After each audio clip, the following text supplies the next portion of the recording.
मातृभूमि न्यूज, मातृभूमि की आवाज, मातृभूमि के लिए। સુરતમાં બોગસ રીતે ચાલતા કામલ નર્સિંગ ઇન્સ્ટિટ્યૂટને લઈને વિદ્યાર્થીઓના ભાવિ સાથે ચેડા કરવામાં આવ્યા છે, ત્યારે આજ યુથ કોંગ્રેસ અને એનએસયુઆઈ દ્વારા કલેક્ટર કચેરી ખાતે ઉગ્ર વિરોધ કરવામાં આવ્યો હતો। મા કાલમ સંસ્થાના વિદ્યાર્થીઓને સાથે રાખીને વિરોધ કરાયો હતો। વિદ્યાર્થીઓની પાસેથી લેવામાં આવેલી ફી અને ડોક્યુમેન્ટ પાછા આપવા કલેક્ટર કચેરી ખાતે વિરોધ કરવામાં આવ્યો હતો। સાથે જ નકલી નોટના રૂપિયાનો વરસાદ કરીને વિરોધ કરાયો હતો। એનએસયુઆઈ અને યુથ કોંગ્રેસ દ્વારા સૂત્રોચ્ચાર અને બેનરો સાથે વિરોધ કરાયો હતો। ઇન્સ્ટિટ્યૂટ દ્વારા અહીં એડમિશન લઈને બેંગ્લોર ભણાવાય છે। ઇન્સ્ટિટ્યૂટ દ્વારા વિદ્યાર્થીઓના ઓરિજિનલ ડોક્યુમેન્ટ જમા લીધા છે। 20 વર્ષથી સમયથી ચાલતી આ સંસ્થા સામે કાયદેસરના પગલાં ભરવાની માંગ કરવામાં આવી છે।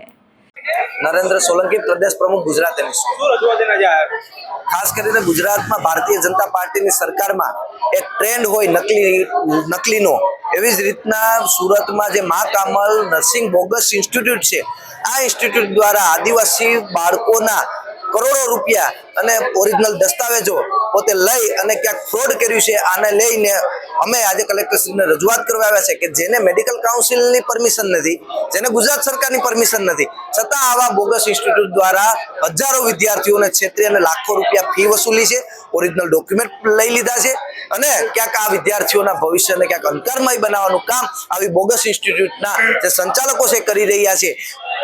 હોમ મિનિસ્ટરનું જ્યારે આ જિલ્લો હોય અને આ જિલ્લાઓમાં જ આવા બોગસ ઇન્સ્ટિટ્યૂટ ચાલતા હોય અને ખુલ્લેઆમ ચાલતા હોય, છેલ્લા 1 મહિનાથી આ વિવાદ ચાલે છે, છતાં આ સરકાર કોઈ બોલવા તૈયાર નથી। વિદ્યાર્થીઓ રસ્તે રઝળી રહ્યા છે અને કોઈ પણ પ્રકારના સરકારે જે પગલાં ભરવા જોઈએ ભરતા નથી। ત્યારે આજે અમે કલેક્ટરશ્રી પાસે રજૂઆત કરવા આવ્યા છે। 3 માંગણીઓ હતી અમારી। પહેલી માંગણી કે જે આ વિદ્યાર્થીઓને છેતરી અને ઓરિજિનલ ડોક્યુમેન્ટ અને ફી પડાવી લીધી છે એ તાત્કાલિક પાછી આપવામાં આવે।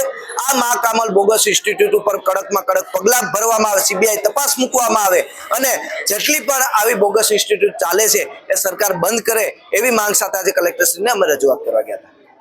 ખૂબ જ ટૂંકા સમયમાં માતૃભૂમિ ન્યૂઝ ઓટીટી પ્લેટફોર્મ અને મેગા સિટીમાં કેબલ નેટવર્ક સાથે જોડાઈ જશે, તો જોતા રહો માતૃભૂમિ ન્યૂઝ।